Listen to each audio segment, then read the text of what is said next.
go over in commentary. Be sure to use the links for the Help Us Or King bot, who will either link you to the resource or provide the information on how technically how a lot of the tricks work if you are interested. Wow, great name, Help Us Or King. I love it. That is one of the better bots I've ever seen for sure. Okay, looks like we are kicking off now. Again, Mchan versus ChristosOwen on the top, Btilcx versus Zarby89. Christos and Btilcx being the favorites, but we could see an upset today. I'll be saying this. I'll root for an upset. I'm rooting for an upset.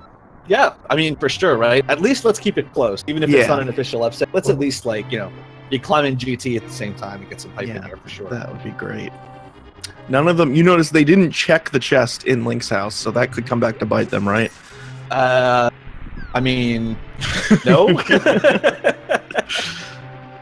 Here you'll see examples of the pumping we were talking about going up this bridge, mashing to the right as you move along the edge of the bridge. There'd be a lot of different situations throughout the first couple dungeons of the game where pumping can save a little bit of time while we are waiting to get the Pegasus boots, which will let us run really quickly, and that kind of will take over the movement, of course. Yeah, and we've got a sword, which will be useful in the game, I think, too. I think, yeah. We'll use that once or twice. Yeah. Yeah. And I'm sure most people who play the game casually are used to grabbing the lantern at a Link's house there. But so if you never wound up doing it as a kid, the lamp can actually appear in 3 different chests, depending on which one you open first. So by leaving the lamp, not opening the chest in Link's house, we'll actually get the lamp in Zelda's cell. And in terms of being able to menu, that's actually preferred. Yeah, it's really cool that they do that because essentially you can't leave the escape without the lantern. So the programmers of the game did a really great job kind of making you, starting out the game, making you like, you got to get this lantern before you move on. They didn't want to put you in a bunch of dark rooms at the beginning of the game. So the staircase or the bookcase that you move to the side can't be moved to the side without the lantern. So many an NMG runner has gotten to that bookcase at some point in their life, pushed on it and realized, oh, I forgot to get the lantern. Yeah, there's every NMG runner has had a few of those moments in a few different spaces in this game. I have definitely gone to Zora without 600, 500 rupees once or twice. Ooh, I don't think I've done that one, actually.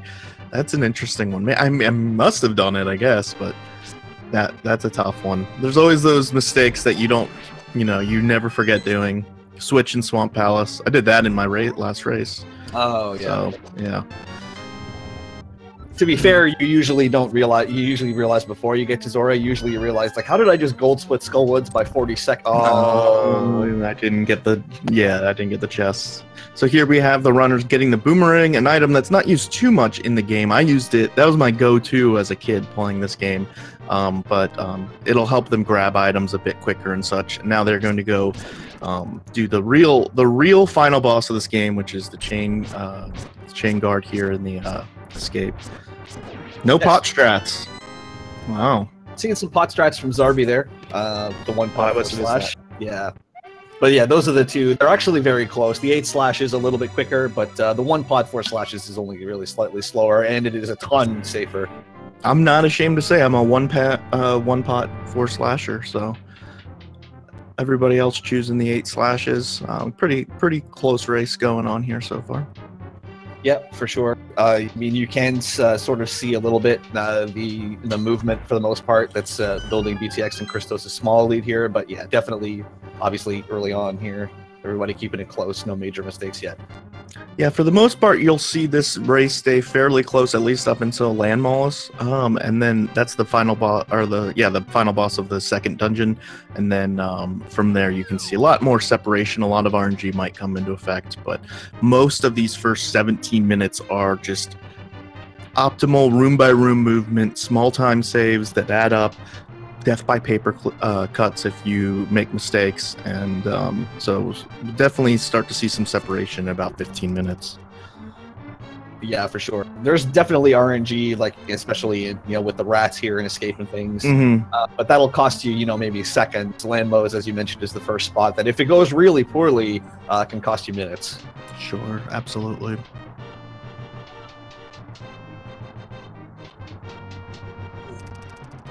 Heading up into the back end of escape here, and like I said, this is where the enemy RNG starts to matter a little bit. What positioning you get out of the rats and the ropes, and especially the key rat coming up in a few rooms, what he decides to do to you. Absolutely. Everybody doing fine on health, which is nice. No, not having to stop to grab that heart pod or anything. Everybody had a pretty clean chain guard fight, which is kind of the only part of the escape that can cause any issues throughout the rest. You can he does 1 heart of damage per hit, and you only have 3. So if you get hit twice by the chain guard, you know, you can kind of be a little bit on alert for taking damage here, but everybody seems to be doing pretty well. This next rat room you see on the Mchan screen has a lot of different rat patterns that you can end up getting, and on Christos' screen, Christos getting a pretty decent pattern, and same with Mchan. You can get that rat to go all the way up to the top of the screen there on the left, and that can cause a decent amount of lost time going up there and trying to get the key from him. Yeah, the boomerang also has some weird collision physics when it hits walls, so it's really easy if the rat's right up against the wall to throw your boomerang and not actually grab the key somehow. Or if there's 2 rats right next to each other and one drops a rupee or something, now you're using the boomerang multiple times. And there's a lot of different little things that can happen here. Okay, everybody getting... Oh, Zarby having a little trouble with the switch, which is pretty typical. If you hit any diagonal trying to pull the switch, you'll pull off of it. You got to stay on cardinal directions. It can be real frustrating. So losing a bit of time there to Btilcx. Well, yeah. ChristosOwen skipping the Sankheart. Wow, interesting. Bold man. Very bold. So the Sankheart, when you think, oh well, it's only 1 heart, big deal, but the way the game sort of plays out the heart containers you get from the bosses, there are actually a few bosses where that 1 extra heart can really, really matter. Absolutely. Helmasaur and Cold Stare being 2 of the bigger ones. Yeah, for sure. I mean, that extra heart can definitely come back to bite you for the 3 seconds. I think most runners in the tournament setting, at least at this point, you know, in the brackets with Christos, you know, playing somebody who has maybe a 5-minute slower PB than him would maybe just take that safety. So really interesting that he would drop that, and maybe hopefully it will not come back to bite him, of course. I mean, it's probably just muscle memory. He's probably used to skipping it at this point, so it's just continued to do it. But yeah, no, I agree. It is still definitely an interesting choice. All the runners now heading on their way to Eastern Palace, where they will be able to get the bow. So that's the first major item they'll be getting. And this dungeon's pretty straightforward, but there's a couple of interesting tricks that we'll be talking about soon. Yeah, the other thing we'll be looking for is that this is the runner's best opportunity to grab 10 rupees. I'm assuming most of them, if not all of them, will be doing the Poultry rupee route later. To do that, you do need 10 random rupees, basically, from somewhere. And the Popos in Eastern here are your best shot to get them, usually. Yeah, absolutely. You know, in RTA attempts, you might boomerang some more of the rupas than you might in this type of race, because you can deal with resets if you don't get enough rupees, or you can get them somewhere else. But they're probably going to be possibly slashing more rupas than they might normally to try and get those prize packs to drop them some rupees, so they can skip the rupees behind shla shla shla shla. Yeah, right. I have no clue how I'm supposed to pronounce that, so. That sounded right to me.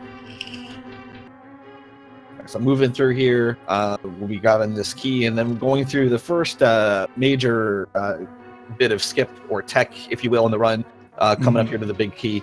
So they'll be using a damage boost and some iframes to be able to step the switch that reveals the big key chest without actually having to clear the room, which is how the game intends you to do it. It can be a little bit scary, especially for Christos and only 3 hearts. If you mess it up, you can die there. Absolutely. I mean, there's some backup hearts, but if you do it a certain way and it goes south, it could be a bit risky. Most of these runners, you know, it's not really a huge trick for them. They've been doing it for years, and they're solid, but you never know. It can go south. Christos, unfazed by his 3 hearts, just using those iframes to lift up that pot, get the key, and then get 20 rupee drop, which is nice. So he doesn't really have to worry about rupees for the rest of the run because of because of the tree rupee strat that he'll be doing later. Oh, and Zarby having some issues with the key skip, having to go grab some extra hearts.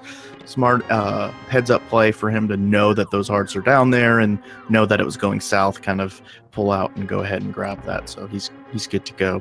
Yeah, very nice knowledge for the race strats there on Zarby's end to get him through it.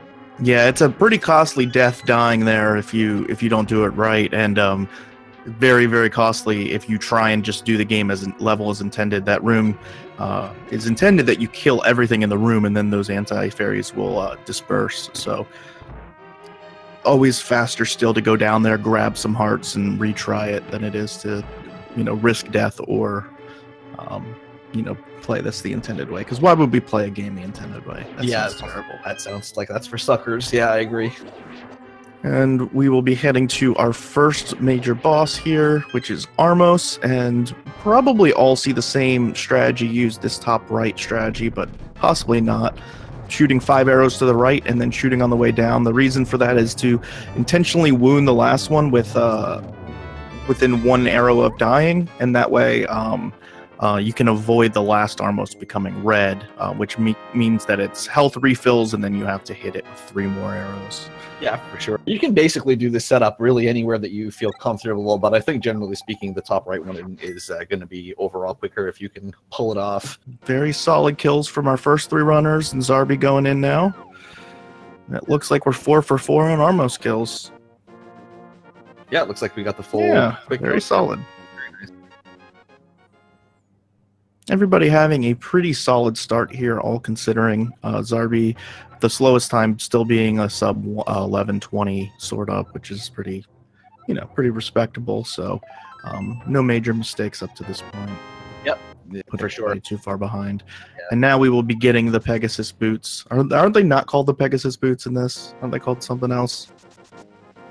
Pegasus slippers. Slippers. Red stilettos, I guess. Yeah, whatever you like. And we'll see one of our first glitches, which is this spin speed. Do you want to explain that?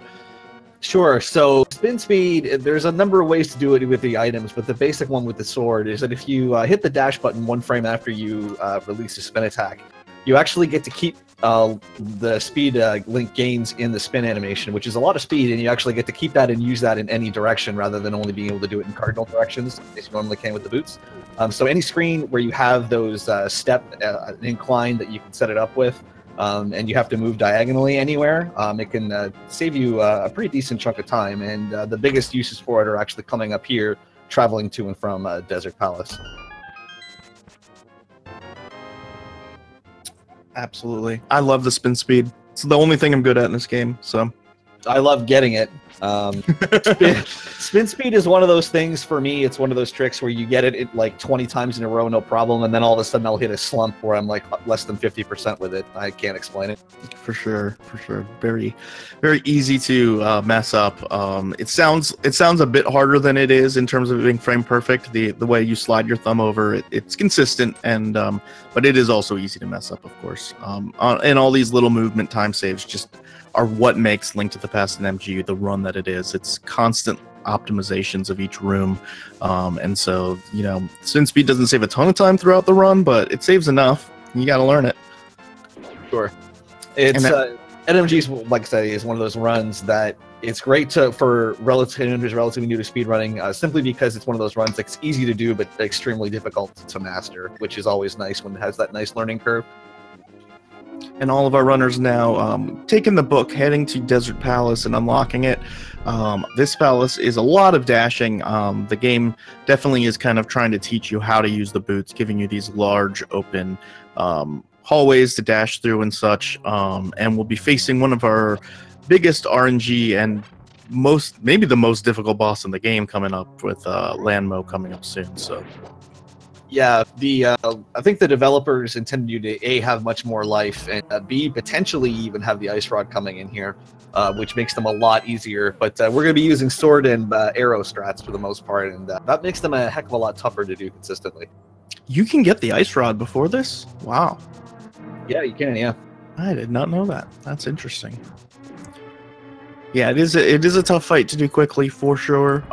It's definitely not a fight that the game expects you to be using arrows for, it takes a lot of training to kill Landmo with arrows for sure. And even then, there's a lot of RNG involved with the fight. Short hops, in which you get much smaller window of time to shoot your arrows into them. You don't know where they're going to jump towards and where they're going to spawn after the first phase, and so it's just a lot of, I guess, really just learning how to naturally react to stuff. You know, there's no way to memorize all the different possibilities, so it's more of an instinct to kind of figure out the most optimal way. I'd say like a really good Landmo is like 3 cycles. You know, 3 to 4 cycles is pretty solid. Anything more than that, the runners might be kind of frustrated with how much time it's taking. Yeah, that's generally the metric I use as well. The other thing you'll see the runners doing, particularly through Desert here, is one of the things you do have to sort of manage throughout the course of the run are your bomb and arrow counts. And arrows at this point in the game in particular are a big deal. So you'll see the runners are going slightly out of their way to grab some arrow plots here. You want enough for Landmos, then you also, if you can, want to set yourself up with a decent amount of them for Aegis Tower for the optimal strats there as well. Absolutely. Btx getting the Desert spin speed, which is a pretty risky strat, because if you mess it up or don't buffer properly, you can fall down and have to redo the first half of the dungeon. Christos opting to not save the 1 second or less to go for it, and just walks up. See if Zarby or Mchan go for it. It's a pretty good race between Mchan and Zarby, and Christos and Btx, but the favorites right now pulling away a little bit from Mchan and Zarby right now. Yeah, Desert is really the first place with the boots where your optimal boots movement really starts to matter, and so start seeing that a little bit. The other thing you can see just towards the end here is you're starting to see the first key dashes in the game. So if you hit a door while dashing on a multiple of 4 pixels from the center of the door, you'll actually just dash right through it rather than blocking off the door. And conveniently, most static objects in the rooms are actually set up on those 4 pixel gaps. So if you dash against an object typically, wow, that's a really nice... Was that a 2 cycle? Was that a 2? It was either 2 or very early 3. I was trying to keep track of it. And keep track of Christos, and I was counting 2 cycles. That was a very good Landmo fight from Btx. Sword up before sub 17 sword up. Yeah, that might have been a 2 cycle then. Sub 17 out of Desert is pretty insane. Yeah, I have never been close to that. Yeah. This is a tough matchup for Zarby and Mchan. They both have PBs very close to my own PB, and I'm looking at, you know, how they're doing versus how I normally would be doing, and it's pretty solid. Yeah. But they're losing time to Btx and Christos, who are just you know, any runner that can get a 125, 126. It's a pretty top tier time. So it's a tough order to try and to beat them. Do you want to talk about fake flippers? Btx just getting fake flippers and Christos on his way? Sure. So the game checks 2 frames after you land in water whether or not you actually had flippers, and then will kick you back out if you don't have them. So as long as you're within 2 pixels of the side of the screen, the game will allow you to transition because you transition before it checks. And then once you transition the screen, the game assumes you already have flippers if you're in the water, so you're just good to start swimming from there. It is risky because if you take any damage in that state after you go to a different screen, you will soft lock the game. And this is the only time we typically use it in the NMG run, is this trip to get up to Hera. Yeah, and it, you know, at this point in the tournament, most runners are going to go for this. It does save 6 seconds, which is pretty significant when you consider all the different time saves you can go for. I was part of a commentary for a race in which both runners soft locked and didn't save and quit. So we just said, let's just restart the whole thing.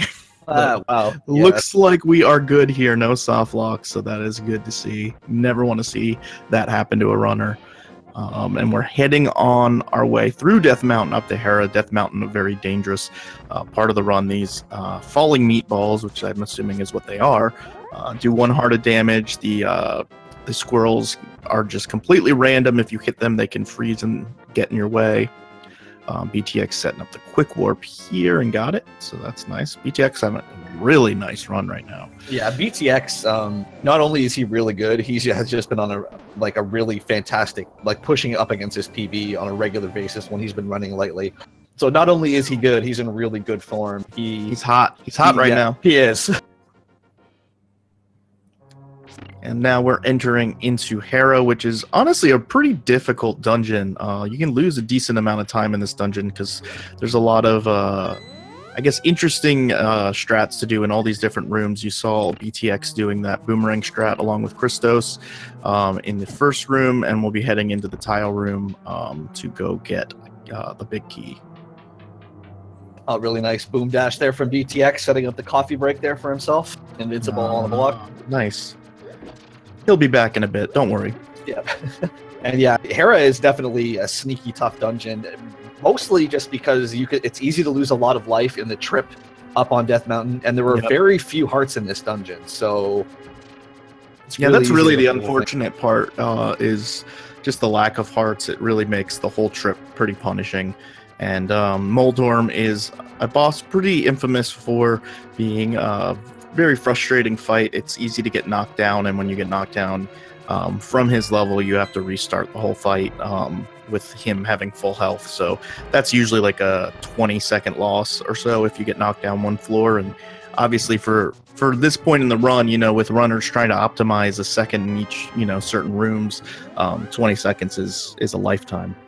Yeah, so I think Christos was actually going for a strat there that not very many people go for with that pot, which is if you hit the second last pot at the right time, you can actually stop the last one from spawning. It's really weird. Only a few runners ever even go for it. Like in the tile room? Yeah, ACMLM and Mike the V both go for it. I have never even heard of that. That's yeah, I hadn't heard of it until only a little while ago either. Even if you do it perfectly correct, it includes that every fourth frame in Link to the Past is like something weird with the collision, so you need to hit that 25% as well. Mchan doing some gym time, just holding the pot over his head for the whole time, doing some laps around the room, really getting Link, beefed up for the rest of this journey. So that's pretty smart of him. He'll probably see an advantage from that kind of, weightlifting throughout the run. Just adding +1 strength. Hopefully that'll translate. Absolutely. Yeah. And here we have Christos heading. I did not see what happened to Btilcx for Christos to take the lead over him, but Christos heading into Moldorm a little bit before him. And, immediately taking a hit. Only with half a heart, Christos is fighting the Moldorm fight pretty early on, too. He cannot take any other hits, or he will have to take a trip all the way up there, and he's well aware of it. Playing it a little safe, backing away from him, and nice kill. Able to clutch it out. That's always a tense situation with a boss whose movement is as erratic as Moldorm's is. Here we have Zarby and Mchan going into the bomb jump. They're using, they're going to bonk against the wall and then use the boost back from the bomb to jump over this gap, making them not have to go up a floor and get some of these star switches, etc. It's the first of many bomb jumps throughout the run, one of the easier ones, but saves a decent bit of time and looks really cool. Yeah, it is unfortunately one of the more punishing ones to miss because you do fall 2 floors if you miss it. Btilcx fell. I must have missed that. It's real hard watching 4 of these at the same time, between the two of us. But yeah, Btilcx fell, so that's a bummer. But still really solid run started off by him. Here we have Mchan and Zarby going on into Moldorm. Both of them doing really well with it so far. Yeah. We got Christos and Btilcx are starting up their rupee routes, so they will be going for 4 enemy kills here without taking any damage, and that will allow them to pull red rupees from the tree in the Lost Woods, which will give them the majority of what they need to pay everybody's favorite extortionist monkey Kiki in the Dark World. It's telling how this game is when Btilcx, a runner who was kind of just on insane pace to start off the run, is the one to fall out of the 4. The other 3 are good. This game you can do 90 things right, but if you do that one thing wrong, it's very punishing. Yep. Losing probably 20 seconds to that Moldorm fight. Everybody else able to finish it off without any falls at least. And now we'll be moving on to Aghanim's Tower, which is the real RNG part of the run, unfortunately. Right. but looks like we've got everybody doing tree rupees, so it's really important for them to not get hit. Oh, Zarby accidentally bonking. We've all done it. Bonking, have to go all the way back. The real frustrating thing about bonking in that path is if you don't get a heart, you won't have sword beams for the beginning of Aghanim's tower, which is a real annoying thing to happen. Yeah. Mchan not pulling on the first tree. Did he do Sahasrara rupees? He's over 100 already. Oh so... yeah, he must have. Yeah. So he's not doing tree rupees. He is doing the the safer route that loses maybe 6 seconds or so from an optimal tree rupee pulling, but definitely makes sense in a in a race setting. You might go with that strat. So we just missed it, I guess. I was just like, I hope he didn't forget that he needs to pull that tree. Yeah, right. Yeah. Most runners in that cave there on leaving Death Mountain and a few other places will use pause buffering for their menu switches to try to maximize those dashes and prevent those bunks, which is pause. That's what I do. Menu buffers. Yeah, getting the menu buffers is one of those things that, again, as a new runner, you think, whatever, it's not a big deal. When you actually start doing it, it's pretty nice how much those extra small little half seconds add up for being able to extend your dashes and all that sort of stuff.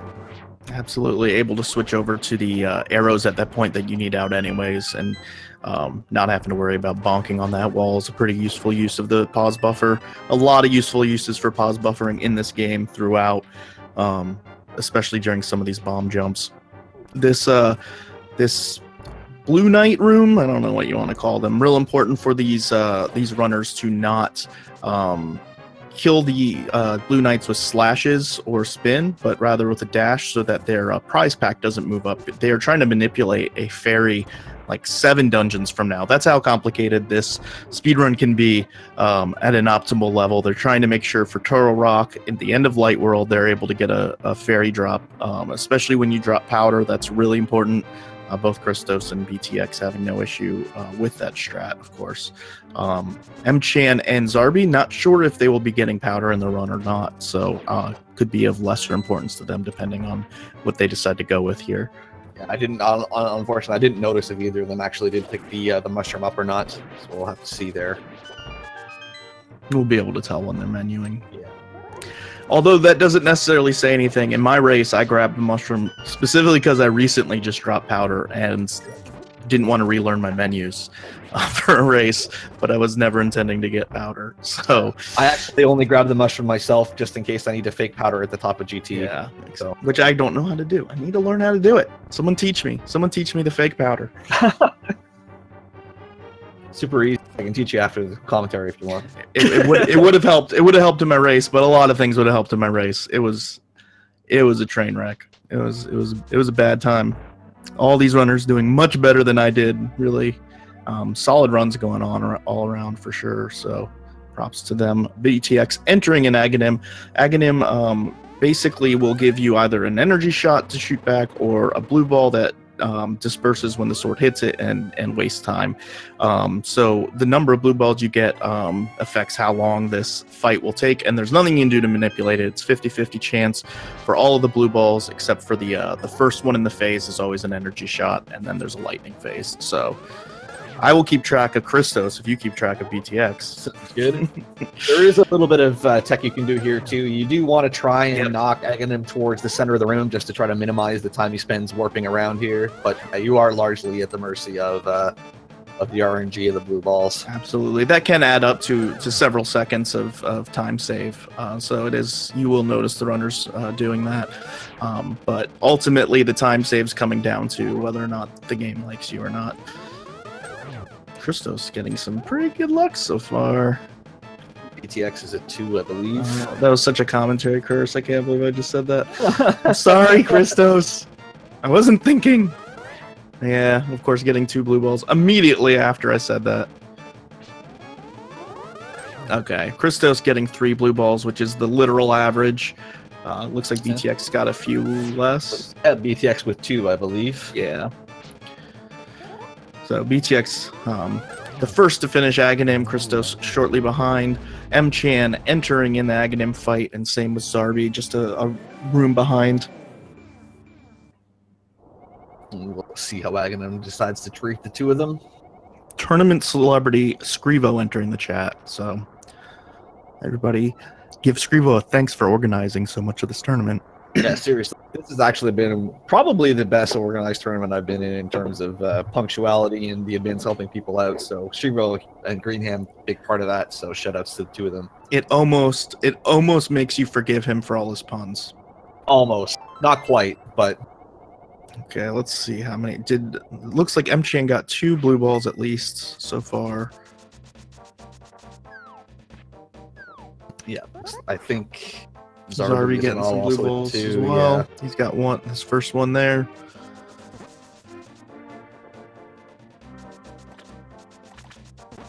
And meanwhile, we've got Btilcx and Christos on their way to pod. Both of them are fine on their rupee count. Btilcx doesn't have the money to take a bop if he happens to lose Kiki here, so that's always a little nerve-wracking, but I mean, he should be fine.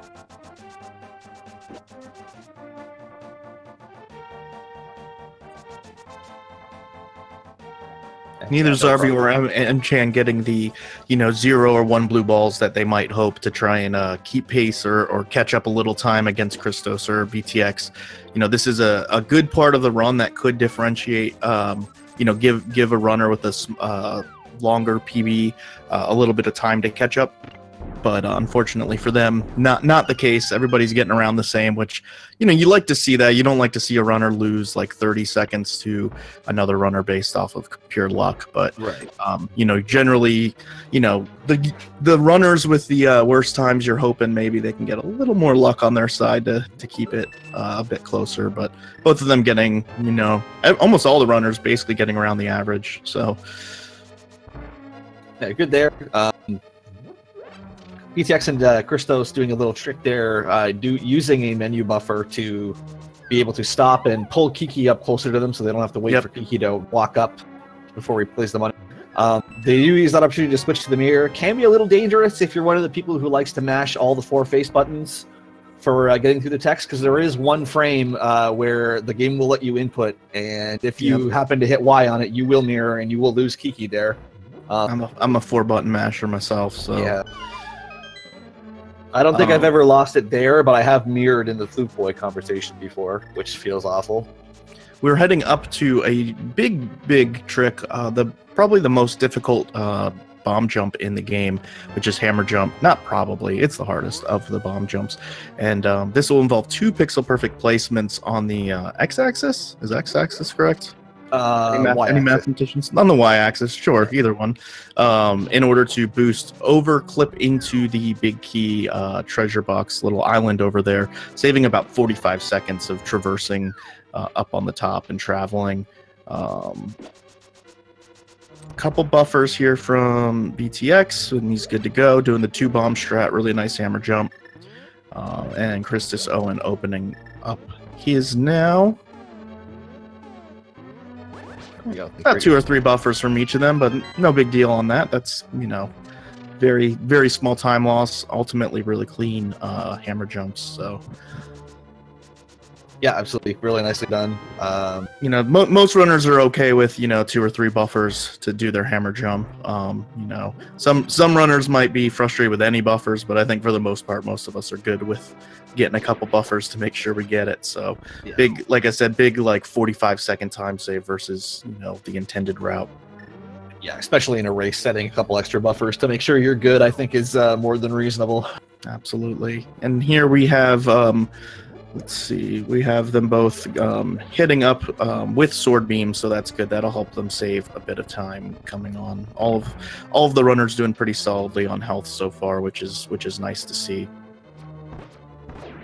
Ooh, Zarby, forgetting that he was going left and not right, dashes into that jellyfish, gets electrocuted, but only half-hearted damage. You really want sword beams for the end of this dungeon because there's a switch that you would have to do 2 additional menus to do if you do not get it. So very helpful in that regards. Yeah, the one the Btilcx just hit right there. And you hit the second worst room in the game, the turtle room. You just want, I don't even want to talk about it. Do you want to talk about it? Really, really nicely done there. So wow. that's the optimal strat. Yeah. The problem with that strat is that if you miss it, you're basically guaranteeing that the turtles are going to pop back up and hit you right in the face, and that's sort of inconvenient, especially heading into Helmsaur. Because assuming it must be nice being good, Btx. It must be nice. Because assuming you have the Sanctuary Heart, full health means you can take 2 hits here, and excuse me, you can take 3 hits and be fine.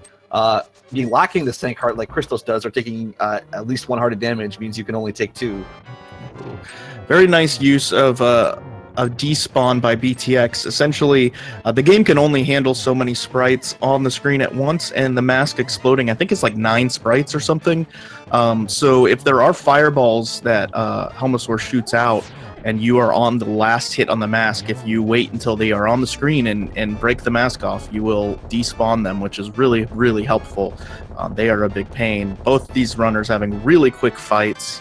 I know Btx got 1 or 2 hammer hits in on the second phase, which do twice as much damage as a sword slash. Really solid play from both of them.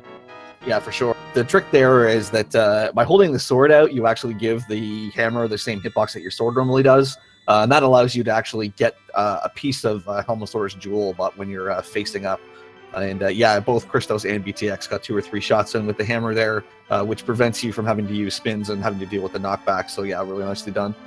And I miss Zarby and Mchan's bomb jumps, but I assume they went pretty well. Both of them about a half a dungeon behind, pretty close to each other, only 1 room behind each other. So, but you know, heading on to the end of pod here, still within striking distance, a third of the way through the run. So, good on them, keeping pace. No major mistakes from them.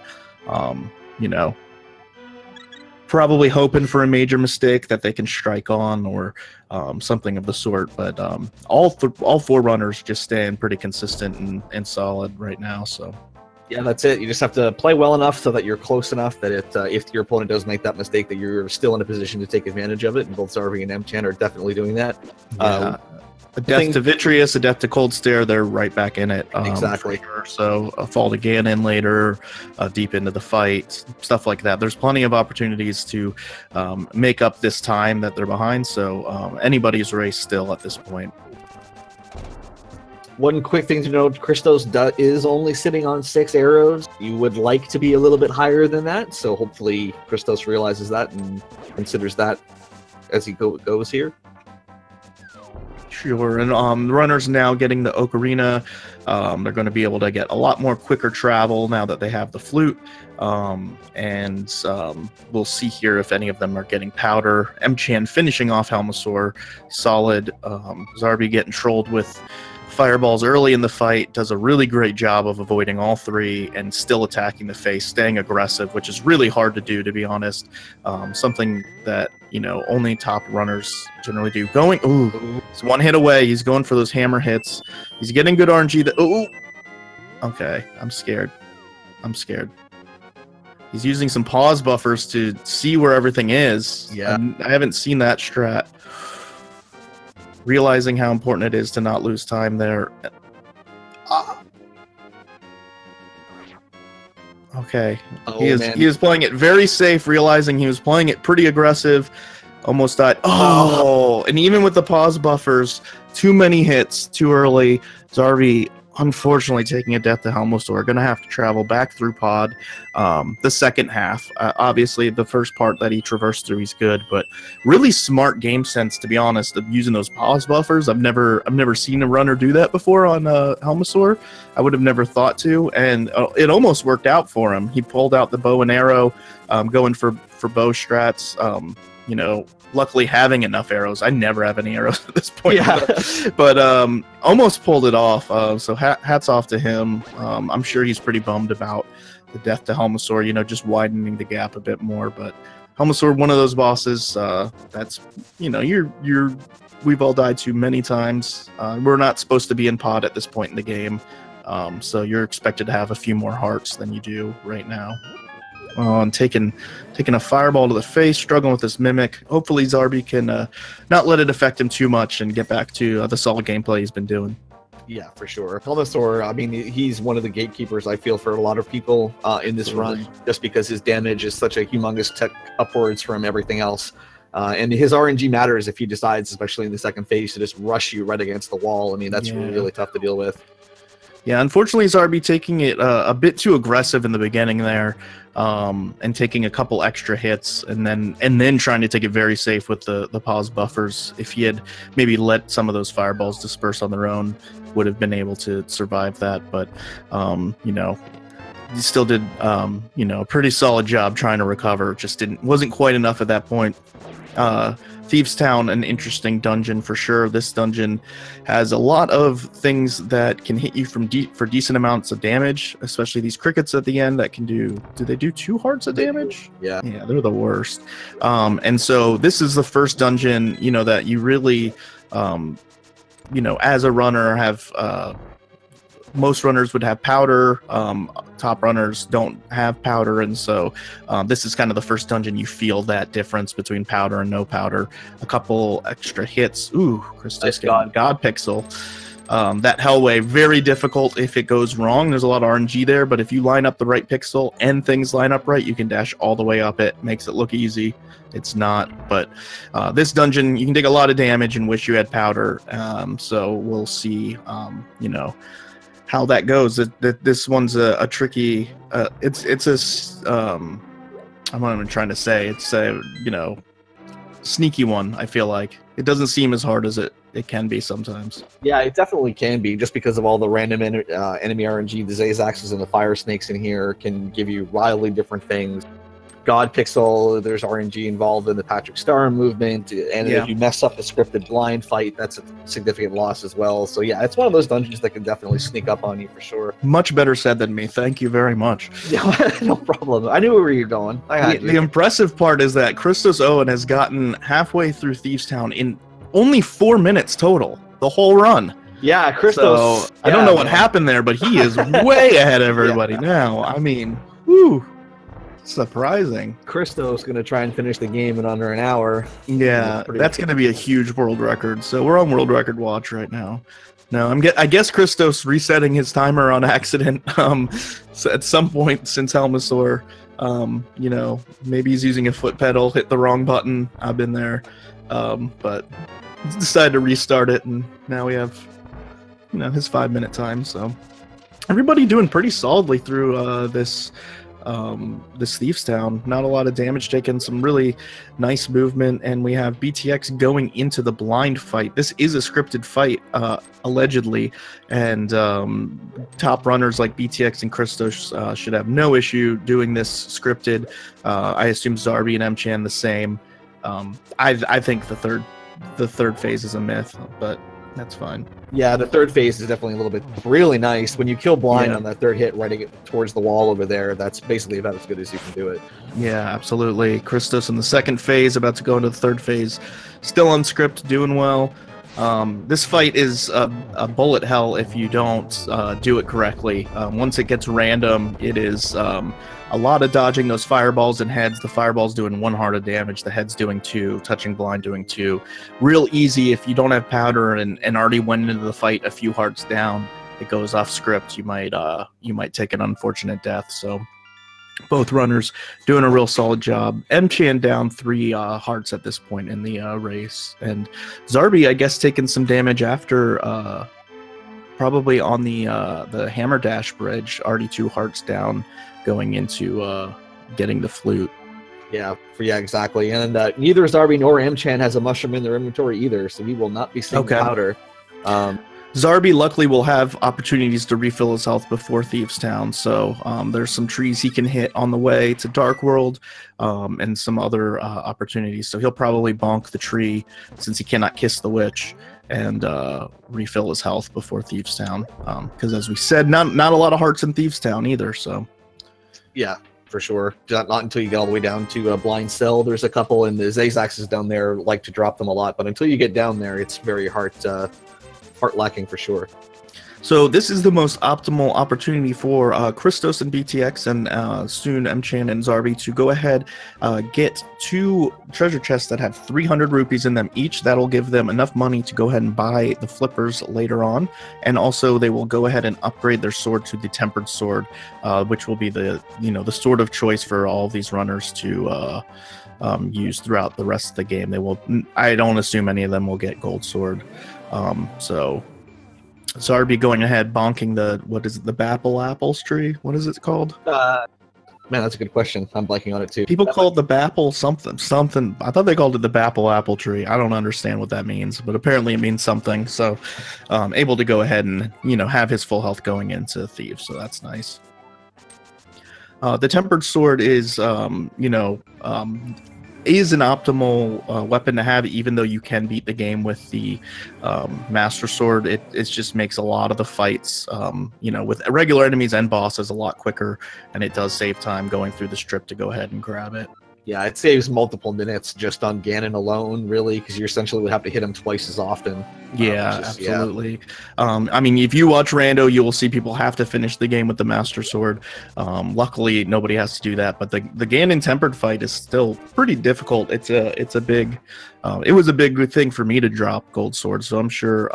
I think big props to any runner who's learned how to beat the game with, you know, Tempered Sword. So. Yeah, it's, again, one of those many things. It's a phrase we've used a lot. It's just one of those things that's sneaky tougher than you think going into absolutely. It. Btilcx going into now the worst room in the game, the Gibdo room. The Gibdo's movements kind of follow yours if you stay in cardinal directions, but there is a lot of RNG in this room, and the Gibdos do 2 hearts of damage in yet another dungeon that doesn't really have very many hearts. So really nice execution by him. Christos going into the same room.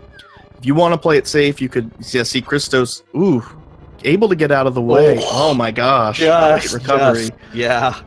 You can see how Christos did not get the same pattern as Btilcx did, and how that room can go south quickly. That one Gibdo starts running straight at you, and you know, you take a hit or two for 2 hearts of damage each, and now without powder, you are not in a happy place for the rest of Swamp. So great job by both of them, especially great job by Christos adjusting to not pulling the statue far enough and still not taking any damage. Both of them doing a bomb jump over here just to grab the fire rod.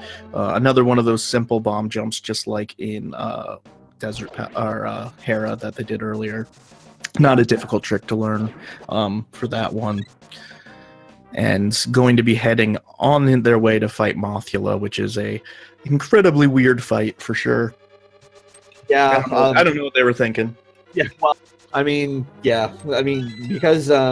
because the spikes, the way damage classes work in this game, enemies, when they hit spikes, they normally take damage, and they didn't really want you to be able to abuse that fighting Moth, so they just made him immune to them, which unfortunately means that when you hit him, if you recoil him into the spikes, your hit just plain doesn't count.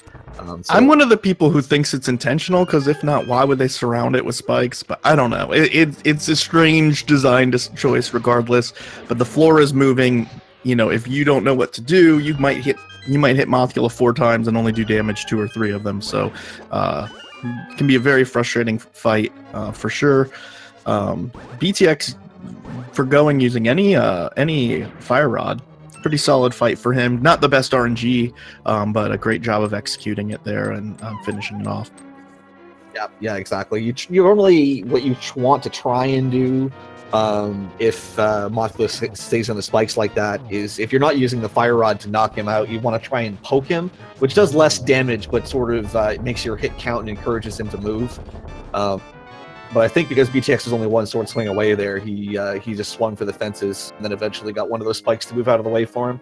Yeah, both Btilcx and Christos pulling off some poke dashes there. Not getting the greatest RNG from Mothula.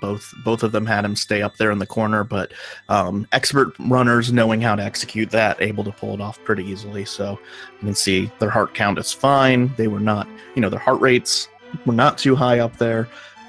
They were good to go. So really nice Gibdo room there for Mchan there as well. Really well done. I don't think these runners understand that it's a hard room and they're supposed to be making mistakes. Thankfully, you do have a backup if things start to go really haywire. You can always pull your boomerang out and stun them. Yeah, I mean, for my tournament matches, that's what I was doing. It's a lot safer, doesn't lose much time. But, you know, now that we're getting to the nitty-gritty of the tournament, every little time save matters for sure. So, I mean, we see Mchan and Zarby skipping powder, skipping everything, especially when you go up against a runner with a better PB than yours. You know, I know my strategy was, you know, there's no reason to go for any safeties. I gotta go all the way if I'm gonna go for the upset. So this is single elimination at this point. So you got to swing for the fences. And so you can see these runners. You know, we haven't seen too many safe strats going on here, which is kind of cool. Yep, no, absolutely. Mchan. Oh, Mchan's only 2 minutes into the run, and he's in Swamp. Oh wow. These runners, I mean, really just taking this game to a whole nother level. Oh, man. Yeah, we're not going to know how far into the run we are soon if this continues. We're 2 for 4 on people just restarting their timer. Hopefully Btilcx and Zarby can keep us in the loop here. Yeah, that'd be great. That'd be great. Maybe I should start my own timer just to make sure. So now we're going ahead and going on our way to Ice Palace, and on the way there we are going to go ahead and get our flippers. We're also going to get one of the medallions we need. Which medallion is it? Is it the Quake? The Zelda medallion. Thank you, Quake. And we're heading to go pay very much money to be able to swim in a few rooms. So 500 of these coins are going to the Zora to give us flippers. Not the best deal, IMO, but I mean, if you're gonna save the world, you need them. So exactly. Yep. Need them for exactly one express purpose, which is to finish Swamp Palace. But hey. Yeah, I was not aware of that until recently, that you could actually get all the way to Swamp Palace, but Swamp was the reason that you're not able to fake flipper everywhere. You can fake flipper your way to Ice Palace, but unfortunately not inside of Swamp Palace, which you fill up with water and swim in several sections. Yeah, Swamp, I'm kind of like, is one of those things where it's like, I'm not glad it exists the way it does because it means I have to go to my way for flippers. However, it's also the only reason I don't have to learn how to hover. So, hey, sure. I guess. Absolutely. That would be, wow, that would be quite a different Swamp. Entirely. Oh, Zarby hitting the fence dash. Nice. You weren't watching that from the other runners, but Zarby nailing it right there. Congrats. Nice. Very swag. Probably just made up about 10 minutes. Yeah, I would say. Minimum. In my race, I got fence dash and immediately realized after I went in there that I forgot to get my sword. I had left the sword there and bonked off of all of the I had quite the race. So Zarby able to get a little swag going there, get his confidence up, having a rough time, having died to Helmet Store, playing from behind, going ahead and saying, you know what, I'm saving some frames here. I'm gonna go ahead and get some fence dashes. Yeah, for sure. My last race against Kyong, fence dash is about the only thing that went right for me. So hey, gotta have something. All right, exactly. You gotta take the small victories in life. It's okay, right. and 4 for 4 with just solid Gibdo rooms. So these runners showing why they're still around in the tournament. Everybody, pulling off these difficult rooms with ease is pretty awesome to see. Btilcx doing the giant Stalfos strat and heading his way to another one of these bomb jumps, the last of the bomb jumps, which is the Ice Palace bomb jump. This saves the most time of any of the bomb jumps, even the 45 seconds of pod. So this is the most necessary to the run for sure. Really nice. You have to traverse this dungeon casually. Casually, the way this dungeon works, you have to traverse through it basically twice, dealing with that switch and flipping it. Here, we don't care that the pegs are up. We can skip it and put it in the position we want, and then go ahead and skip most of the palace. Also, you'll be noticing we're skipping the big key chest in this dungeon. It's the first time we've done that. It's blue mail, which is obviously a safety. Most runners, I've never seen a runner get blue mail. You might get red mail later in the run, but way out of the way, and nobody is going to get that. So we're skipping a key item here and just going straight to Cold Stare. Yeah, really fortunate the way the developers put Ice Palace out, and that we can take advantage of this bomb jump. We don't have to worry about skipping something important since they just put the mail upgrade in here. Absolutely. Zarby heading his way to Mothula. We'll try and keep track of all the action. There's only 2. We only have 4 eyes between us that I'm aware of. And but we got Btilcx going into the Cold Stare fight. We got Zarby going into the Mothula fight soon. Mchan and Christos going through Ice Palace right now. Here you have to be real careful. One missed fire rod shot and you just lost 3 minutes. Really. Ooh. So Btilcx was going for the. I feel like I'm being quiet as I'm not supposed to do as a commentator because it's not like he's listening and I'm going to throw him off, but like I just don't want to throw him off his game. The optimal strat, we'll see if Christos pulls it off, is to keep the puffs in the corner. Unfortunately, Btilcx letting them loose, but was able to recover and not die. A hug from one of them is 4 hearts, so if he had touched any of those puffs at any time, he would have been 3 minutes behind where he is now. He would have had to go back all the way through Ice Palace, redo the bomb jump, redo all the rooms you saw. It's a complete dungeon reset, and that is not something you want. So that's the most costly death in terms of boss fights in the whole run, and that was a real close call. Yeah, for sure. You even have to like leave Ice Palace to go get magic from somewhere to be able to go back in through there. So it's a real pain to die to Cold Stare. Yeah, most runners will go ahead and just move on to Swamp Palace and then come back because they will get the automatic refill from the fight, not have to worry about wasting time trying to get magic drops. You know, hopefully we will not have to see that from any of these runners here. Btilcx making me nervous, making it real close. Zarby going ahead and finishing off Mothula. He'll be heading over to Ice Palace here shortly as well. All right, see what there's a little bit of a potential routing difference depending on how the runners like to pick up the Ether Medallion and the Ice Rod. Yeah, looks like Btilcx is opting to go straight to Swamp Palace. Christos looks like he's doing the same. Yeah, this is the more optimal route. I go ahead and get and many other runners might go ahead and get it after Swamp Palace, or before Swamp Palace, which allows you to get a full health refill before going into Mire, especially without powder. Mire is a tough dungeon and a tough boss fight to not be able to get full health going into. But this is the most optimal because of some small movement changes on Death Mountain, being able to use the hook shot to climb ladders even quicker than you can with mashing with pumping. So yeah, exactly. The sword climbing the long ladder in Death Mountain is nice. Not worth it for losing any hearts in Mire for me personally, but you know, that's probably why I am not in this anymore. So I mean, yeah, you definitely like to have beams for the second room in Mire, but it is fully doable with just the Fire Rod. So it's not the end of the world if you lose health, but you would much rather be full health going into Mire for sure. Yeah, especially with Vitreous, you know, not being able to powder at the end can be scary. It can be scary. Mchan here going into Cold Stare as well. We're hoping we're going to go 4 for 4 here on clears here, not you know, widen the gap between any of these runners. For sure. You just see Zarby grabbed his Quake Medallion. All the runners did it where they bonked off that ledge on the right. It actually sets you up to hit the quick work pixel, which is, so it's not all entirely the swag of seeing Link at his block animation. It does actually have a speed tech to it as well. Yeah. Oh. He Mchan did a really good job at one swipe left and it almost ended tragically, but he's good to go there. So we're 3 for 3 so far.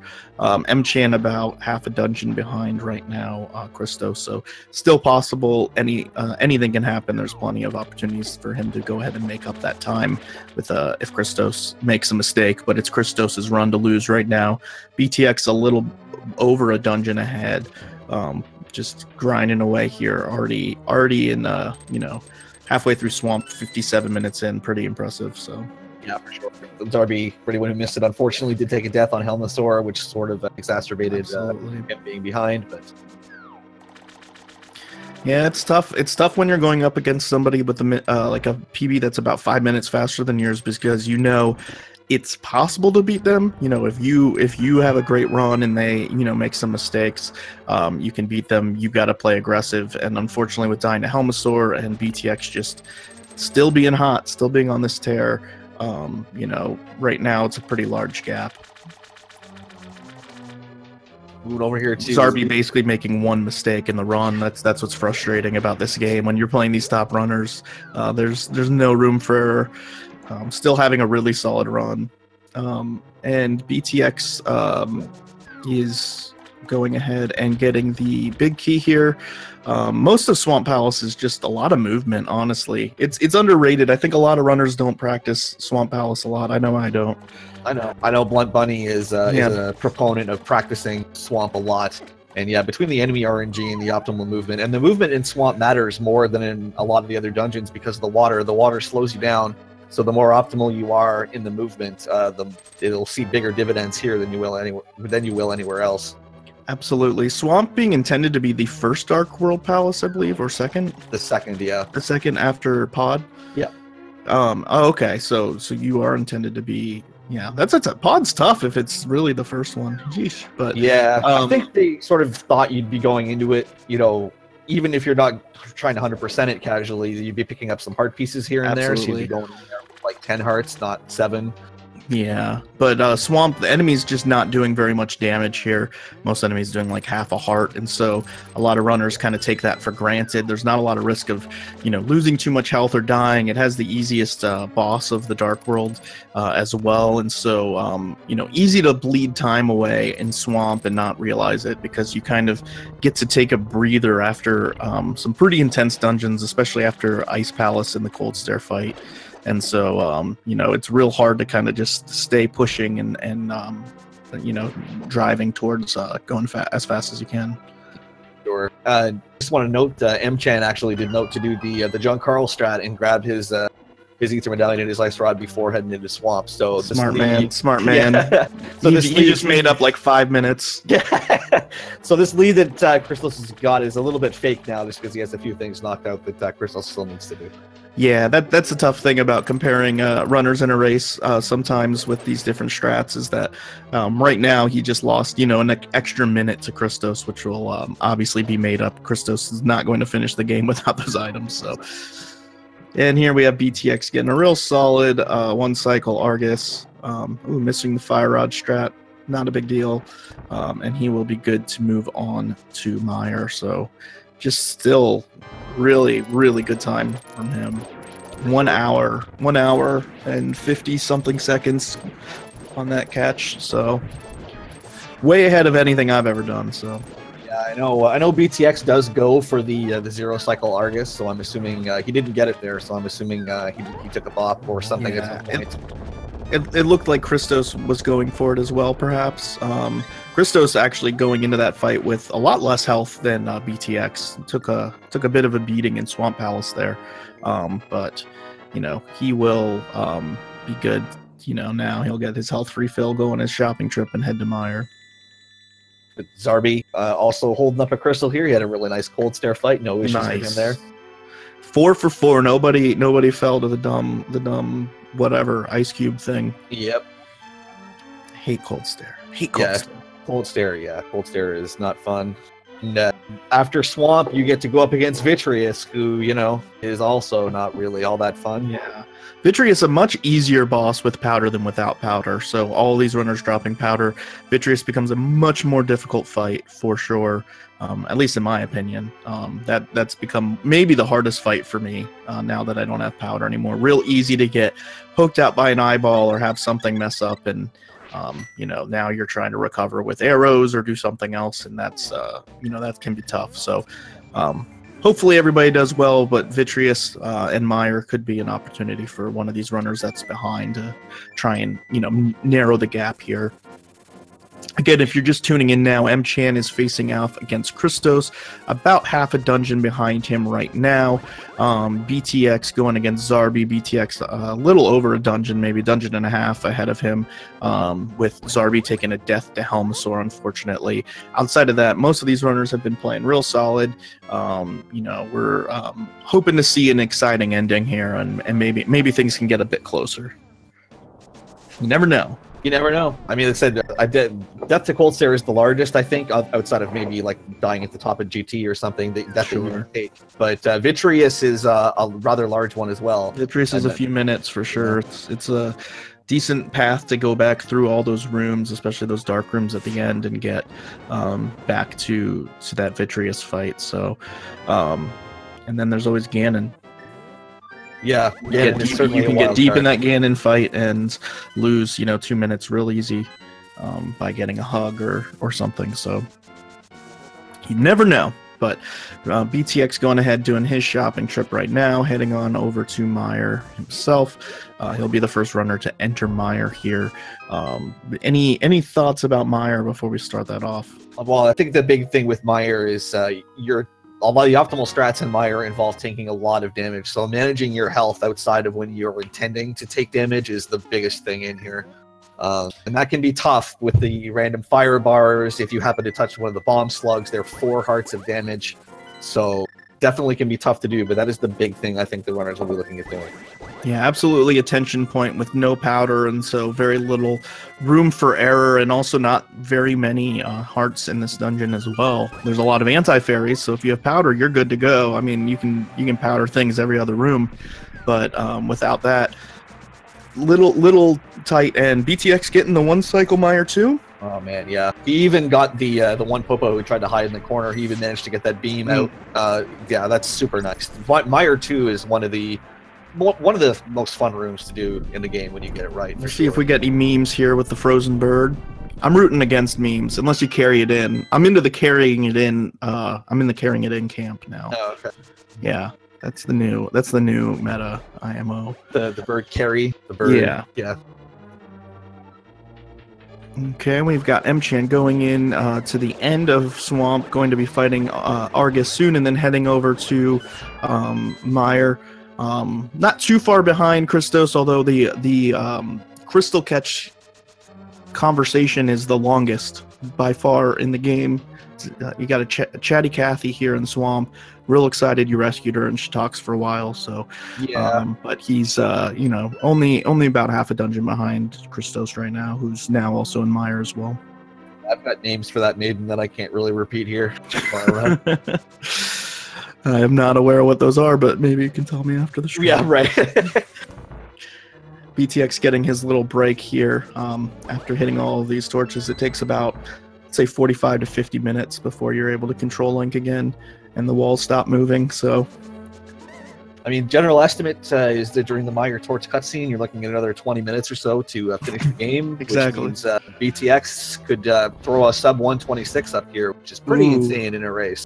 Yeah, that would be crazy. Does he have a 125 right now? He does. I believe his PB is a 125.50 or something. So wow. So he's like on PB pace right now, essentially. Like he's pretty even with his best ever. Yeah, exactly. So and he fell against Moldorm, which is 20 seconds.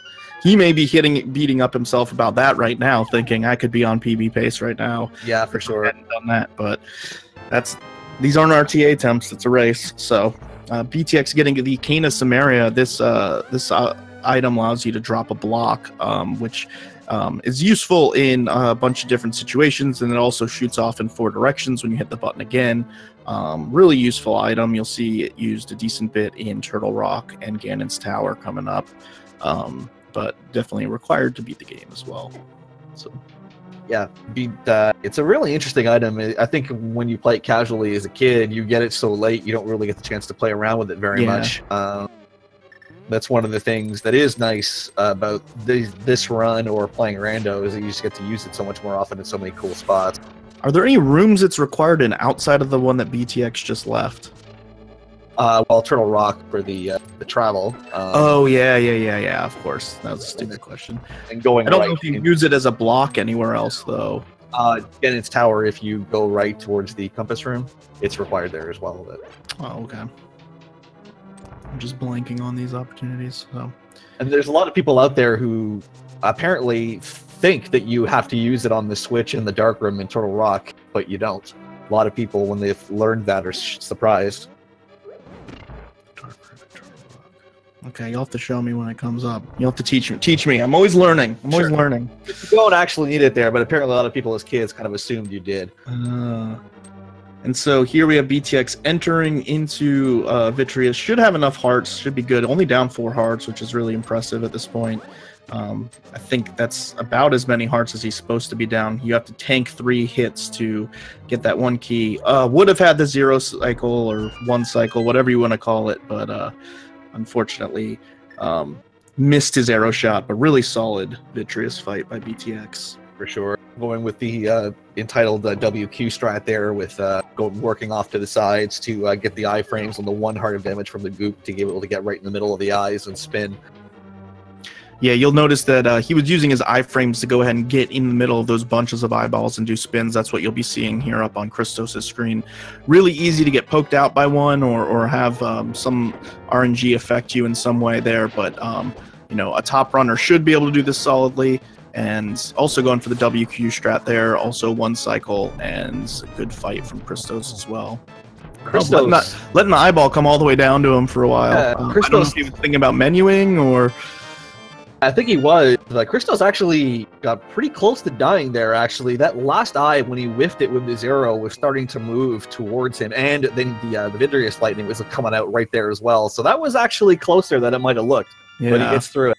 I believe that would have been 4 hearts of damage, which is exactly how much he had. So that's scary. That's how thin the margin is with Vitreous fight. So I don't know if why he hesitated at the end there. I mean, it is very tough. You shoot arrows at the end, and if you want to optimally go ahead and switch over the Miro ahead of time to save a little time, you know, sometimes I'll shoot 6 and I'm like not sure if, you know, I want to do I don't want to menu early and then have a pause buffer in the middle of the fight. So I don't know if he was thinking about that or what was going on there, but yeah, he's still recovering. Yeah, but I'm guessing he either miscounted or got a Y input eaten and thought he'd shot his 8 and it didn't actually fire. Yeah. Luckily, didn't punish him for it, so he's good to go. Now heading on to Turtle Rock, which is definitely one of the tougher dungeons in the game. Now we start really seeing the game ramp up in difficulty for sure. And with that, some of the strats and optimizations in these rooms start to add up a lot more for sure. Yeah, Btilcx getting some tough dead rock luck there, but manages to get through it. Yeah. Now, runners are allowed to see where their opponent is as well. This is not like rando where you're not allowed to check that for obvious reasons. So Btilcx and Christos may be aware of the leads that they have and may, you know, sigh a little bit of relief, maybe be able to take it a little bit safer going forward here versus somebody nipping on their heels. But they also, you know, might not want that distraction. So... yeah, I don't know, Btilcx, like you mentioned, has an outside shot at PBing here. So I think he's probably not playing it safe for sure, yeah. I, on the other hand, am typing in chat and memeing while doing my race and then losing minutes of time. So, you know, some of these runners are actually focused and good, and deep into this tournament they will go. So, yeah, for sure. Here we'll see there's a variety of different strats that can happen in Turtle Rock. You can go through this upcoming roller room and then mirror out. It loses about 3 seconds. I'm assuming a runner of Btilx's quality is probably going to go ahead and go back through it south, take a little bit of damage, and head over to the chain chomp room. For sure. Good to go there. Yeah, he's got his safety fairy still set up coming up here somewhere. Yeah, I don't believe, I did not see any of the runners, and this is important since all of these runners drop powder. I didn't see any Force of Fairy earlier. I may have missed something, of course, because there's 4 of them, but they want to get a fairy here on this guy, or at least on the next Popo. Oh! Btilcx going... Troll fairy. Yeah, she hung out right in the doorway. I think he was hoping he was going to grab her as he walked through. Yeah, I mean, luckily, really solid chain chomp's room, so, like, good to go there, but he still would have preferred to have that fairy for a lot of the rest of this dungeon. Oh, that was unfortunate. I think he's pushing, like you said, he's not taking it safe, so he sees that possibility of PB on the horizon, and he's, you know, he wasn't willing to slow down for a second to grab that fairy. Yeah, probably hoping that he would, like you said, would grab it going through the doorway, but that did not happen. So unfortunate for him, but still not a huge deal. He can easily pull this off. Ooh, yeah, really smart game sense there. Accidentally getting the not the spins when you have tempered sword on those pokies. You have to be really up against them, and knowing that he didn't get it, knowing all the different things coming at him, the bunny beam in the heads, switching over to fire rod there, smart. Unfortunately, taking a hit from the head, to get out of Bunny Beam form, all the way down to 5 hearts. So he's going to have to be real careful here at the end of Turtle Rock. There's a lot of stuff that does a lot of damage in this dungeon, so I'm not sure what his strategy might be, but we'll see. He basically may grab some extra hearts in there's like, isn't there like maybe 1 heart in here? No, there's one. The top right pot here is a heart. Yeah, but no, he's not slowing down.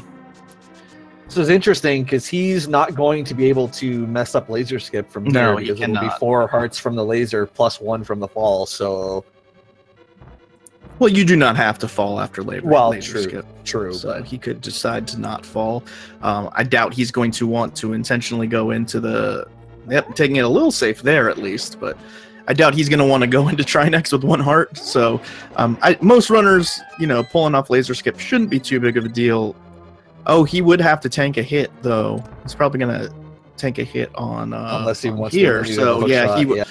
So the fall wouldn't affect him, but that hit that he just took would. So he cannot get hit by the laser. Yeah, he cannot. Hopefully he doesn't. I mean, most runners of his caliber, it's a consistent strategy. I'm not too worried, but it is a point that he wishes he hadn't gotten to. I'm sure he wishes he had grabbed that fairy at this point. Ooh. Okay, gets it second try. Maybe a little bit of the nerves making him mess up on the first try, knowing that if he gets hit on that, you know, he's gonna have to redo Turtle Rock and not wanting to do that.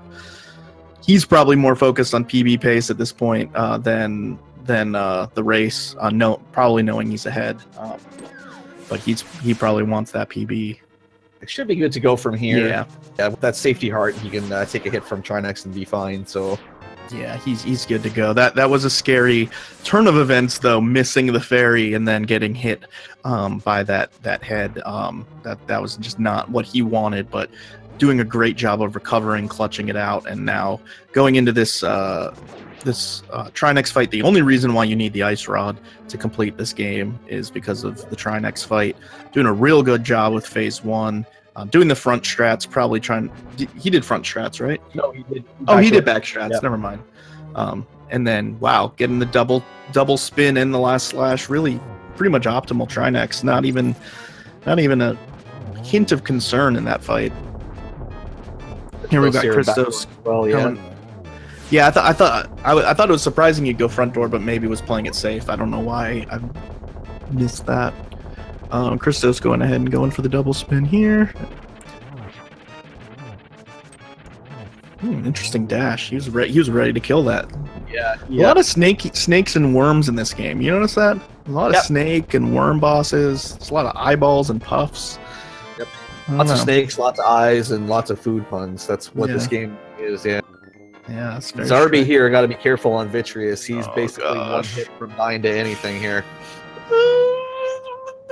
Yeah, he is playing it safe-ish, but I don't. Yeah, he needs to just go ahead and switch over to the arrows, not trying to get the spins too much.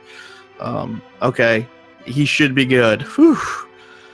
That was a stressful end of his fight. You know, the problem is you might look at these runners doing these taking their iframes and going inside of the eyeball cluster there and doing spins and think it seems so much riskier, but staying at the bottom of the screen is honestly much more risky with those eyeballs coming at you. If you're trying to deflect them back with the sword, it's really easy to get poked by one that way. So that was very close.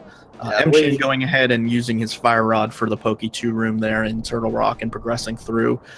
Still about a half dungeon behind Christos. Keeping it nice and close though. Absolutely. I don't know if he's possibly on PB watch, but yeah, we don't have his timer anymore, unfortunately, so it's hard to tell. But yeah, we can't see if it turns red or anything if he's got splits, but you know, really nice pace by him and keeping up with a runner like Christos, who's been running this game for so long and has such a deep game knowledge. You know, got to the finals of the Rando Key Sanity tournament, which is like an insane concept in its own right, just randomizing the keys and everything. Christos has been around for a long time, so an intimidating person to be going up against for sure. Yeah, absolutely. Btilcx probably a little bit lesser known, but I mean, his skill at this game. He's obviously thrown it down throughout this entire tournament. He's just been red hot, and he's continuing that here today. Just Christos has been one of those guys that's been around since I've ever heard of this game being speedrun. Like, it feels like he's an old boy. Absolutely. You know? And now we have a lot of different cool strats in Ganon's Tower. It's kind of hard to break them all down as they happen, but a lot of uses of the hook shot and a lot of just really optimal fights coming up here to clear these rooms. Some interesting skips, such as the bonk that you just saw on Btx's screen, allowing him to skip going in that portal and bonk past it, saving a couple seconds. And Btx will be entering the Ice Armos fight, the first of the 3 Light World refights in Ganon's Tower, but it is on ice. Yep. So you can do as a setup here that I'm sure they'll all be using, starting at the bottom right, and it should get you right up towards the door as they finish here, which is really nice because nobody likes dealing with ice physics. It's just like there's the Lion King, and then there's like Lion King on ice, so it's like an ice skating extravaganza. Yeah, that's really well put. Yeah, I like that. Mchan going ahead, doing front strats against Trinex, having a real solid fight, didn't take any damage. He has 1 heart, only missing 1 heart at the end of Turtle Rock. And he does not have powder, so that's pretty impressive. Real solid Turtle Rock from him. Anytime you can only lose 1 heart in Turtle Rock, which is basically intended when you tank that fire bar. He must not have gotten hit by anything else. So yep, really nice. Here we have the Mimics rooms from Btx, which are some of the more frustrating rooms in the game, and just tearing through them like they don't matter. Yeah, that's really nice. That's just not fair. I don't like to see that. Now I'm rooting for a mistake. I'm getting angry. No, not if he's on PB base. I'm just kidding. But really just amazing to see some of these runners take these very difficult rooms, the Gibdo room, these Mimic rooms, and just make them look like they're the same as every other room. They are not, just so you know. See the optimal strat here, I believe, from Christos as well. Yep. Messing up there a little bit at the end, but yeah. No, he was boosting off the BMOS. That was his intended. And here we have Btx going into what we call the Gauntlet. It is 5 straight rooms with a bunch of these horsehead enemies and some Stalfoses, and real tough to do this optimally. There's a lot of moving floors, spikes, ice, and these BMOSes in all the rooms, and Btx, again, just making it look like these are just normal rooms in Desert Palace. Goodness sakes. Yeah, that was a really good gauntlet. He is only down 2 hearts, which is, I mean, for this point in Ganon's Tower, I think, being by far the most difficult dungeon to optimize and actually do the time saves for, just making it look easy. Ooh, Zarby, if you're looking on the bottom right of your screen, getting hit by the chain chomp, down to 2 hearts. Hopefully, he did get some. I thought he got some iframes. Okay, what is he doing? I'm not sure what he's doing now. Is he memeing? I think he might have been memeing. I think he was expressing his frustration to the chat by going and terrifying his commentators by going and slashing that chain chomp there. I was, with 2 hearts left. Bold meme. He may know at this point that he's a full dungeon behind, dungeon and a half, and feels maybe a little more relaxed to goof off a bit and meme, because chain chomp room's terrible. Yeah, I didn't catch what the initial pattern they gave him was, but I'm assuming there was he got the right pattern, but he got not he was set up for it and got hit right before he was pushing the block, so he got. The pegs went up, but he got pushed off them before he got to push the block. So I think he was trying to express his distaste for the turn of events that happened. But gotcha. He will be real low on health going through the rest of this Turtle Rock. I'm not sure what his plan will be. He may decide to bomb the bottom of a laser bridge just to make sure he doesn't have to do the dungeon again. Yeah. The laser skip there would be pretty punishing, so I imagine we probably will open up the safety door.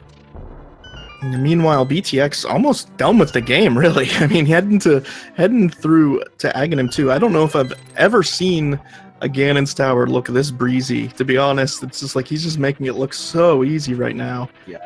And going into the Geometry Wizard, Aghanim refight is basically 3 Aghanims, and you have to figure out angles. You have to get your protractor out. There's all kinds of mathematical equations, possibly getting a triple hit on the first phase. Yeah, I'm not sure if that last 2 counted or not. Apparently not. It didn't, or it would have been a 2 cycle, which is insane. Still getting the 3 cycle, which is, I mean, you're generally aiming for a 3 cycle anyways, but he kind of should have gotten the 2 cycle there. That was, I mean, just a really great Geometry Wizard fight. Christos going into it now. Yeah, not to be outdone. Christos is ooh, that might have been a triple as well. Definitely a triple. Yeah, Christos' GT was right on par with Btilx's. He's been about 2 to 3 rooms behind the entire time. Yeah. So he's kept pace for sure. Oh, that probably would have been a 3 cycle as well, but unfortunately getting that blue ball, which throws everything off. This fight is really tough. I mean, there's a million different patterns, and honestly, certain ones are just worlds easier than the others. Do you want to talk about Tempered Ganon as we see Btilcx finish up the run here? So going for, it is possible to 1 cycle Ganon both ways, and you want to try to use your hookshot iframes to dodge these attacks here. I think Btilcx has got his 12 hits in. He does not. He's only got 3 hearts. He's only got 3 hearts. He should be fine as long as he gets to phase 3, but any Ganon hug or anything, he's going to be dead. You have to restart the fight. Main thing you want to do on the first phase to try to get your 12 hits in is to sort of get yourself stuck using Ganon's Trident so that you don't recoil away from him and you get double hits in on your spins. You can also do that when he warps down close to the wall. Btilcx unfortunately took a couple hits from the fireballs circling Ganon, just mistiming his hookshot iframes there a little bit. Sure. Looks like he'll probably be fine here. He's going to do the... whoa! Really nice. Really Come nice. on. Now I'm just getting angry. That was ridiculous. Going for... Yeah. I do Fire Rod torch glitch, but I don't do it as swag as that. He was going for spins and just does it from across the room. Yeah. Again, as the left torch goes out, generally this fight casually, the 2 torches will go out, and you'll have to go light each one of them, and then be able to do some damage on Ganon. Casually, game intends you to probably A, have half magic, and then B, also have the gold sword, silver arrows. Silver arrows allowing you to kill Ganon much quicker, but here we're doing these spins in between the times where both torches are lit, and you can get 3 in if you time it really well. Btilcx getting, like, I think mostly three hits in. I mean, just the end of that run, and almost, like you said, like 11 seconds off his PB, maybe? So, I mean, less than that, I think. Yeah, that's insane. GG's to Btilcx. Absolutely. Give a big GG to him in chat. He had just one hell of a run, and honestly, if he hadn't fallen to Moldorm, possibly would have PB'd. I mean, that was just another level, and Christos doing the same, gonna also have a 126. Neither of these runners relenting anything to the 131 runners that they're going against, which stinks as a fellow 131 runner to see. I was at least given an opportunity and choked it. They just, they ran against 2 guys that were just, running at full level, both of them within a minute of their PB, which is really great for a race, especially in a game like this with so many different points where you can lose time, so many RNG factors. To be close to your PB is, I mean, that close to this good of a PB is just really impressive. So yeah, absolutely. I can get you some official times here. So official speed racing TV times for Btilcx, 1 hour 26 minutes and 3 seconds. And Christos, 1 hour, 26 minutes, and 34 seconds. So GG's to both those guys. Yeah, I mean, within 30 seconds of each other. So good race between them. Oh, Zarby taking a death. I didn't see where. Oh, and then Mchan getting knocked down on Moldorm. I think maybe twice. He was attacking him from the right. That's a bummer. Where did Zarby died on the overworld? Zarby actually died in TR. He did save and quit there, so I'm assuming that means a forfeit is incoming. Oh, That is a bummer. That's too bad to see. Did he die against Trynex? I actually didn't know. I looked over and saw the red screen. Yeah, it looks like poor little Pinkus saying that Trynex was the person or the boss that finished him off there. Mchan could have been on PB pace. I'm not sure before those falls. Definitely on pace to get like a 132 or so. So also to be within like a minute of his PB, which is, again, all these runners doing solid runs. Zarby unfortunately running into a couple of tough spots. You know, the frustration evident with the chain chomp swipes, and now the traveling around Hyrule with save and quit, which is not allowed in this category. And I don't know if he's trying to get out of bounds or what he's trying to do over here, but he's hanging out with the old man at least. And, you know, that old man lived in that cave by himself for a very long time, so it's nice of him to spend some extra time with him for sure. Here we have Mchan going into Ganon fights. See how he decides to handle it here, if he can manage to get his double 1 cycles. Mchan, did his feed freeze? Is he thinking? Do I want... Well, now what is Mchan doing? Mchan may be memeing something here. Is there coordinated meme going on here? I don't understand. Sure either. I'm very confused. I don't think this is the optimal to be fair, I memed at the end of my race, so I think these runners, knowing they lost, maybe deciding to go ahead and do some memes. Zarby, vertical traveling throughout the world in a soft-locked fashion. Pretty cool to look visually. Might make you a little nauseous. Don't stare at it for too long.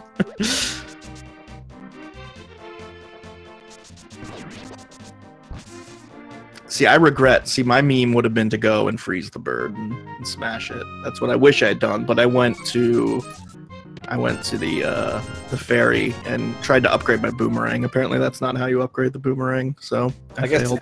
I guess Mchan is deciding that he's going to. He did say when's Hundo. He wanted to know when Hundo was. Now he wants to see if he can win the chest game. I guess we're just running on Hundo here now. Yeah. He is probably the only one to go to the chest game during this tournament. So good on him for that. Let's see if he can get that. That piece of heart could help him finish off Ganon. We don't know. This could be part of his normal strat. We are not certain.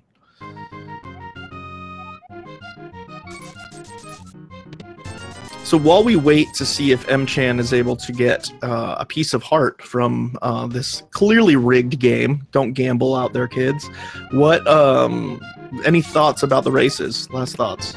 I mean, we saw some really impressive runs out of both Btilcx and Christos. Btilcx in particular, I mean, finishing at 126.01, including a fall on Moldorm, and missing a bunch of the 3 cycles on Ganon as well in the last phase. I mean, that's... Oh, he did miss though? Yeah, he was just off on 3 or 4 of them, yeah, so... Okay.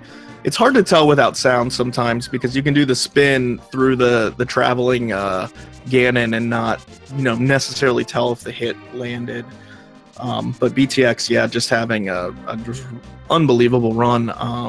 And Mchan staying pace within the same range of Christos for a long time there. Yeah, basically was hanging that, like, you know, about half a dungeon back sort of range for a lot of it, which had Christos made any errors, that would have been more than enough to make a race out of it. But absolutely, if that eyeball had hit Christos in Vitreous fight, we could have been looking at a pretty close finish. Absolutely. Because that would have sent him a couple minutes back, and that's about as far back as Mchan was at the point. So Btilcx keeping that pace also with 2 blue balls on Aghanim. So, I mean, obviously two blue balls in a race you're pretty happy with. But on a PB attempt at his level, you know, getting 0 blue balls and not getting knocked on Moldorm would have been a PB. So basically doing everything as well as he possibly could have in a race setting.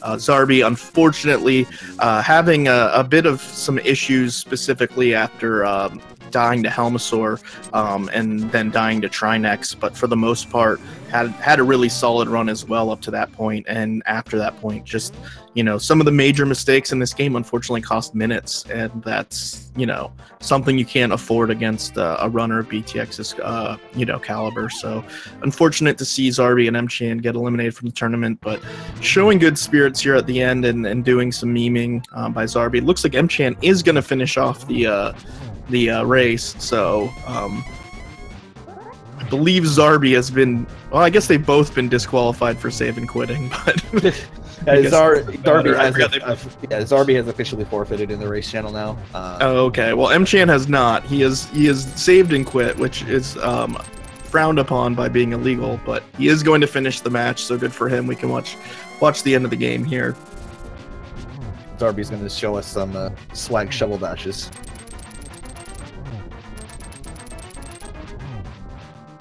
Nice use of the hookshot iframes there for Mchan. Oh, nice shovel dash. I like it. I don't think I've ever tried the shovel dash. We got Mchan down to 2 hearts. Oh, I can't believe that hit. I thought it would. I wasn't sure if the hitbox would still be active by the time. If that had cleared, he would have probably been good to go. If you're alive once phase 3 starts, you're pretty much good to go. Yeah. The rest of the most runners are fine. So it's okay. We can see. We should have seen 4 Ganon fights anyways. Zarby not finishing, so we'll just watch 4 of them in a different way. Yeah, absolutely. Zarby's he's just traveling Hyrule. He's visiting a lot of people, which I really appreciate. He visited the old man who was lonely in that cave for so long. He goes ahead and visits the dwarves, which the one had to be a frog and they had to be apart for so long. So I think, honestly, he's just being a really caring speedrunner right now. He's really just trying to make sure everybody in Hyrule is still doing okay. Oh, that can't be good. That can't be good for you. Zarby does run a lot of the glitch categories of this game as well, so he knows what he's doing in terms of this stuff here. That doesn't look healthy. You gotta go to the doctor and get that checked out. That can't be good. Oh, missing the slash there on that phase, smartly kind of backing away. The Ganon fight is a pretty tough fight to learn, Tempered Ganon, and especially when you consider that you're still on your green mail. With the strats that these runners do, you're supposed to be on red mail at this point. You're supposed to have silver arrows. You're supposed to have a couple more hearts, half magic. You don't got any of that. You don't have a gold sword. You don't have silver arrows. So definitely for runners of this caliber, they've done the fight enough that it's pretty solid for them. But, you know, some of them, tempered fights still might be new to them because, you know, everybody learns this game differently. Some people start with gold sword, silver arrows and drop it. Some people just start with no safeties at all. It just depends on kind of your style of learning. So, you know, I'm newer to Tempered Ganon, even though I've been running the game a while, but a lot of these runners have been doing it for a long time, and once you get all the timing down and know all the different places you can teleport and things you can do, you're pretty much good to go.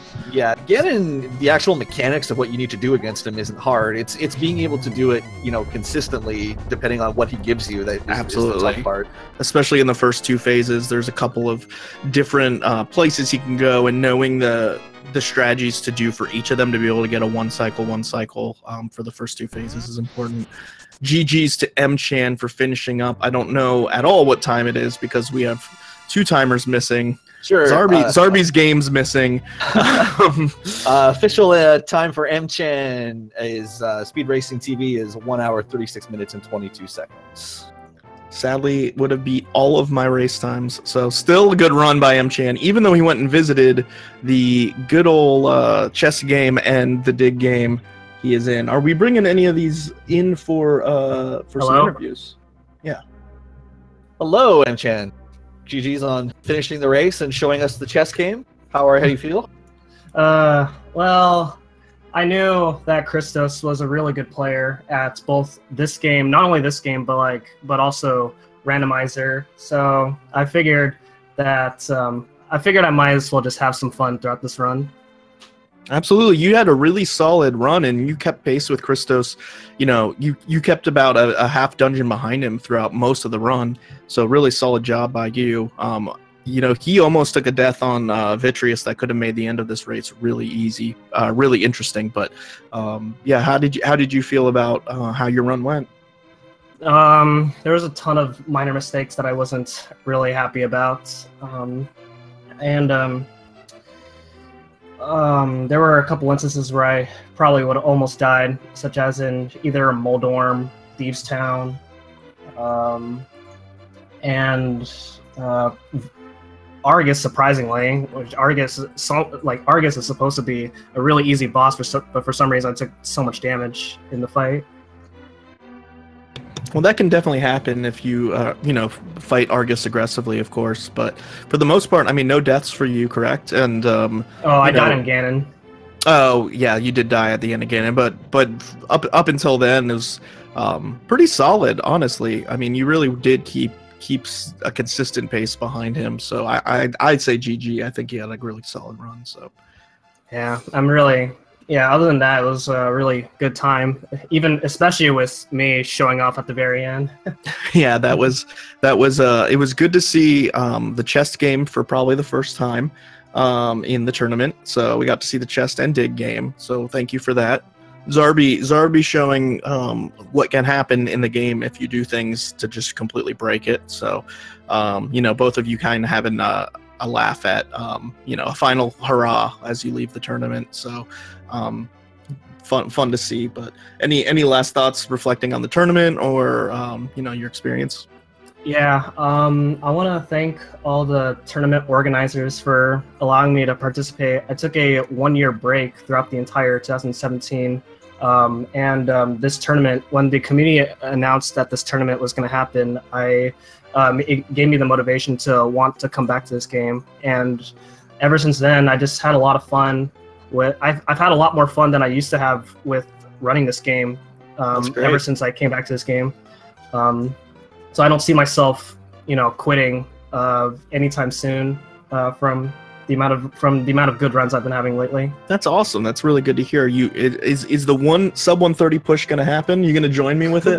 We have pretty similar PBs, so it's time for us to put on our big boy pants and try and get it, I guess. Yeah, we'll see. Maybe. I mean, I do have the skill level to get it.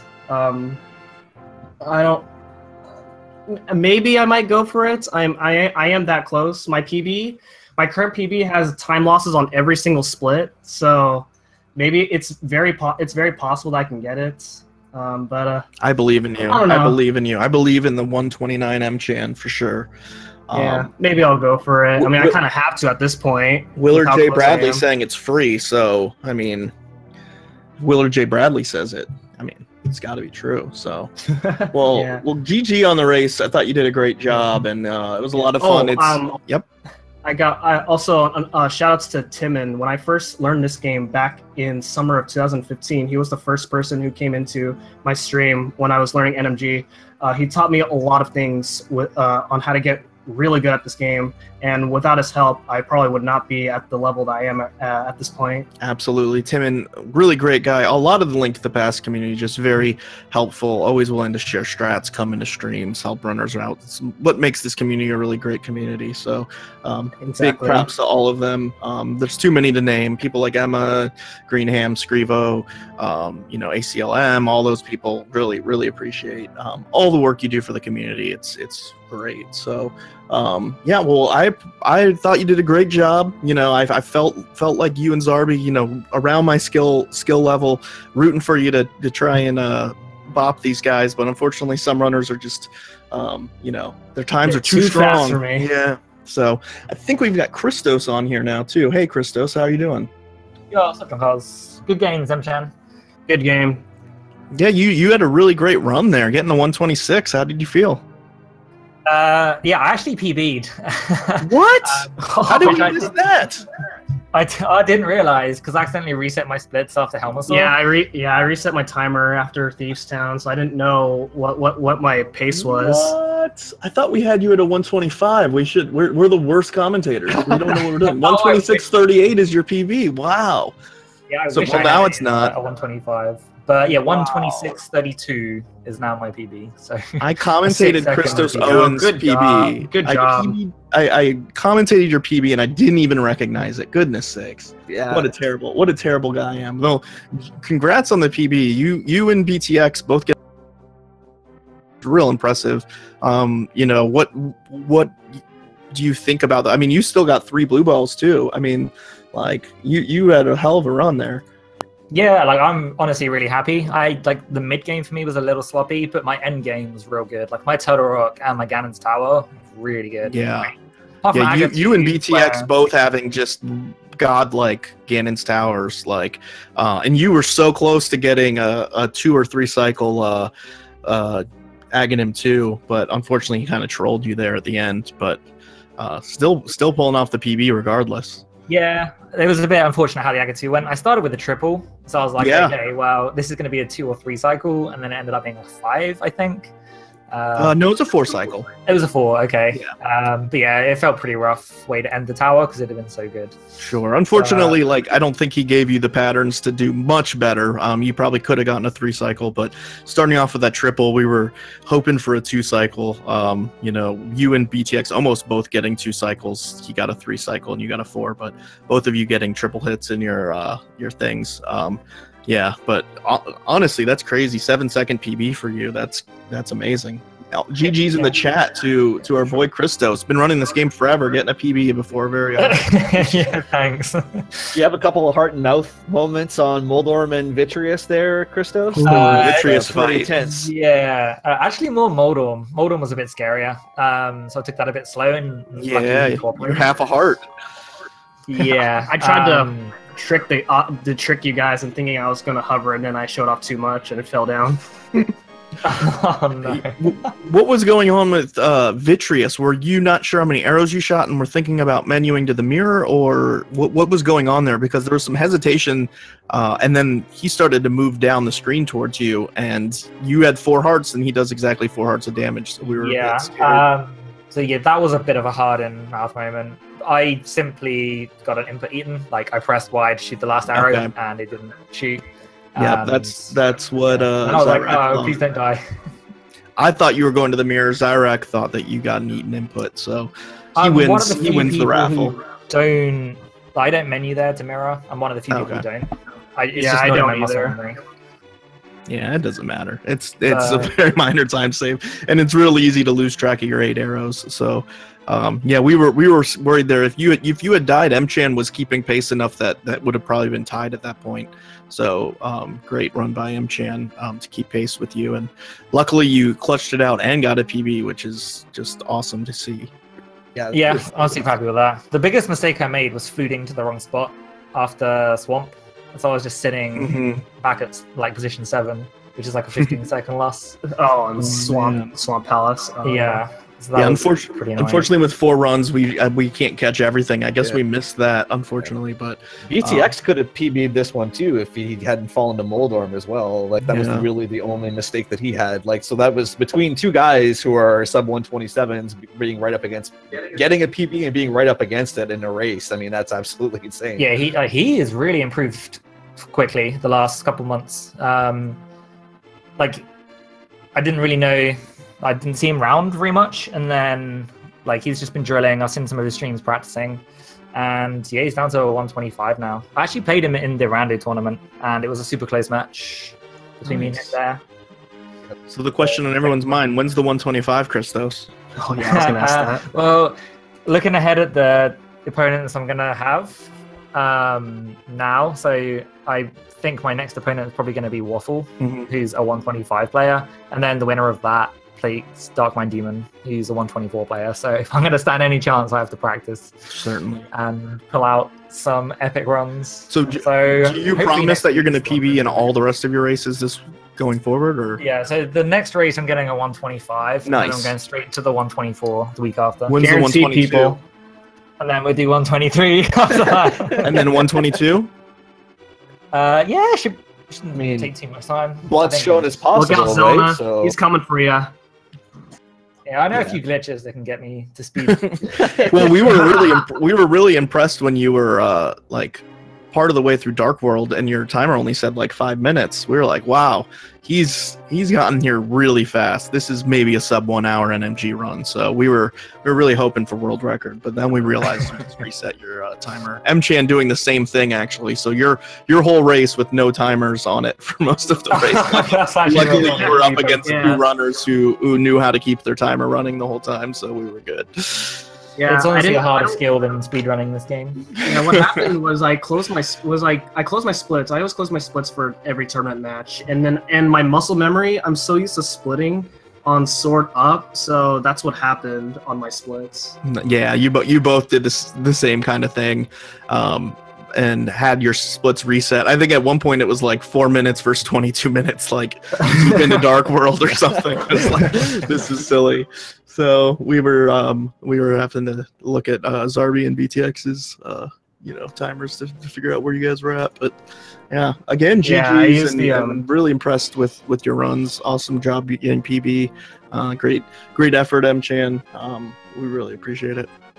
Yeah, thank you. Thanks everyone for letting me participate once again. Absolutely. Are we having Btilcx or Zarby on? I don't think so. Okay. Probably we'll wrap it up here. It looks like we got a rando match coming up here at the top of the hour. So, okay. Thanks for commentating, guys. Good game, Mchan. Good game, Christos. And good luck to you on the rest of the tournament. Thanks. See you later, guys. So definitely stick around here on Speed Gaming 3. I guess we have a matchup going on in the Link to the Past randomizer tournament. Do you know who's facing who? I actually don't have the schedule up right now. Yeah. But that'll be starting here in a bit. We really appreciate all of you watching and hanging out. Definitely go give these runners a follow. They all deserve your follow. So go support these streamers, all the effort they put into kind of entertaining you guys by practicing and working on this for this tournament. And thank you to Zyrak for awesome commentary. Just awesome job. Yeah, it was really nice working with you, John. Thank you. Yeah, absolutely. So definitely stay tuned for some rando and keep an eye out. There's some other NMG matches going on later on today, so keep your eye out for those as well. Thanks a lot, everybody. Have a good night. See ya, everybody.